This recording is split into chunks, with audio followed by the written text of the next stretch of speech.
Hey, what's up, guys? It's Shurfrousky here, and yeah, today I just want to go over the zombie infestation, Scourge Invasion with you guys. I'm just going to be using the WoWhead article and read it with you guys. So if this is something you guys already know, no worries. Feel free to click off the video. It's all good. If you don't know this, or if you like to get your news in a video format, then please stick around and let's go through this news article together. So before we begin, I just want to clarify that this video will basically just be a summary of the news covering these pre-patch events. I'm going to have a second video that kind of goes more into detail, kind of like a guide-ish slash informational type video about the events itself. So yeah, if you want to see that, check that one out. All right, so let's check it out. So zombie infestation. Starting the week of September 6th, astute observers will notice shipments of conspicuous crates arriving less than reputable ports like Booty Bay. These highly contagious containers will infect anyone who touches them with a deadly variant of the Scourge Plague. If you need assistance to avoid grisly death, look for a nearby Argent healer and cleanse yourself. Player characters capable of dispelling diseases can also help you recover for now. Yep, starting September 6th is when the zombie infestation starts. Cool. Next we got Zombified. If you're unable to get rid of these diseases, you'll become a plague zombie. While you still have control of your character, you will no longer have access to any abilities you had while living, or unliving if you were forsaken. Instead, you will gain new abilities that will help you accomplish your new goal as a servant to the Lich King, to infect as many people as possible. As a zombie, you can use the following skills against players and NPCs alike. Alright, so we have the melee skill, which infects targets with plague and heals you. A mangle skill is an instant attack that shortens the time the infection takes to zombify the victim. Retch is on the ground, creating a gas cloud and heals zombies and slows living targets, infecting them after a certain period. That's pretty cool. So it's like a AoE damage and heal and slow. That sounds pretty fucking badass. And Beckoning Groan calls up to 4 non-player zombies to aid you. Oh, that's pretty cool. Lurch increases the speed of nearby zombies, including yourself. Nice. And Zombie Explosion. Burst into pieces, destroying yourself but infecting those around you. That's funny. I like that. You can fucking bonsai. That'd be great. Just go bonsai! Just run in and blow up. Alright, any targets you infect will eventually become plague zombies if not treated. In time, large populated areas will become too dangerous to dwell in. If you're looking to avoid infection, it's best to avoid these places, like the plague. Get it? Ba-dum-bumps. If you get killed as a zombie, you can be resurrected by another player, but by the spirit healer running back to your corpse. Yeah, pretty standard. Once you return to life, you're back to normal, so you can still be reinfected, so be on your toes. Alright. That sounds pretty fun, man. It sounds actually fun to be a zombie and just like run around and fuck around and try to kill people. Nice. It's good to know the skills, too, that they actually show that. That's pretty nice. It gets worse.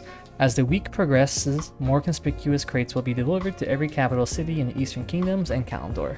Beware of vermin like plague roaches, as they can spread the plague, even when dealt with from a safe distance. The infection's incubation time will become shorter and shorter, harder to overcome. Plague residents, former common citizens, and five the plague will also terrorize starting areas, bringing additional challenges for fledgling heroes to overcome. Over time, the once plentiful Argent healers will see their forces spread too thin to contain an infestation, and the plague will become more and more resistant to magic, and this seemingly unstoppable disease is just the beginning. Ooh, that's cool. So it just gets harder and harder then. So hard that maybe everybody is forced to become a zombie. That's cool. That sounds fun. And alright, the Scourge Invasion. Starting the week of September 13th. Okay, so we have our timelines, right? September 6th to September 13th. Will be this zombie infestation. The Scourge Invasion will begin.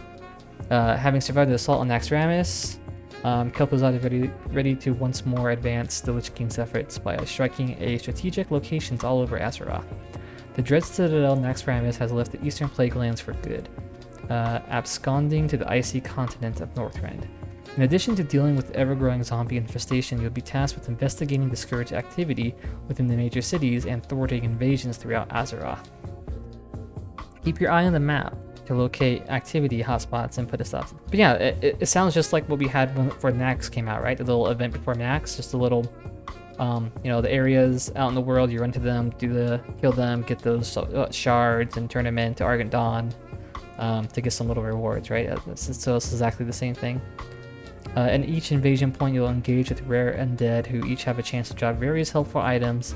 Find the Argent Quartermaster located outside Lightswell Chapel and Easter Playgrounds to exchange items obtained from invasion points for various goods, including parts of the epic undead slaying and undead cleansing sets. Yep, so exactly what I just said. Yep.